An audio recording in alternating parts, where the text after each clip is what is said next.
ইন্নাস সালাতা কানাত আলাল মুমিনিনা কিতাবান মাওকুতা, নিশ্চয় সালাত নির্ধারিত সময়ে মুমিনদের উপরে ফরজ করা হয়েছে। আমরা সকলেই বলি সুবহানাল্লাহ।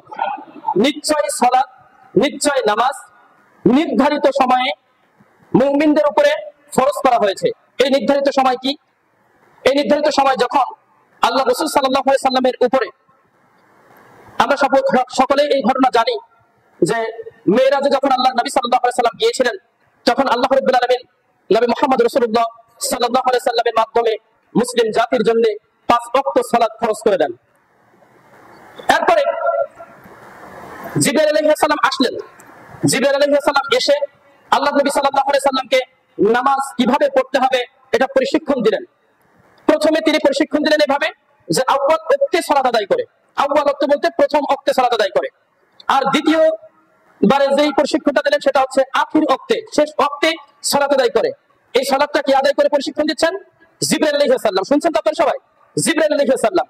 তো এর ভিতর থেকে কোনটা পছন্দ আল্লাহ নবী সাল্লাল্লাহু আলাইহি সাল্লামকে বেছে নিতে বললেন। তখন আল্লাহ নবী সাল্লাল্লাহু আলাইহি সাল্লাম বলেন সেই সময়টা হচ্ছে আউয়াল ওয়াক্ত, প্রথম ওয়াক্ত। বলে সুবহানাল্লাহ। নবী করিম সাল্লাল্লাহু আলাইহি সাল্লামকে সাহাবাগণরা প্রশ্ন করলেন, জাইউল ইসলামে আমালাত আফদাল ইয়া রাসূলুল্লাহ সাল্লাল্লাহু আলাইহি সাল্লাম, ইসলামের কোন আমলটি আল্লাহর কাছে অধিক প্রিয়? কোন আমলটি আল্লাহর কাছে অধিক প্রিয়?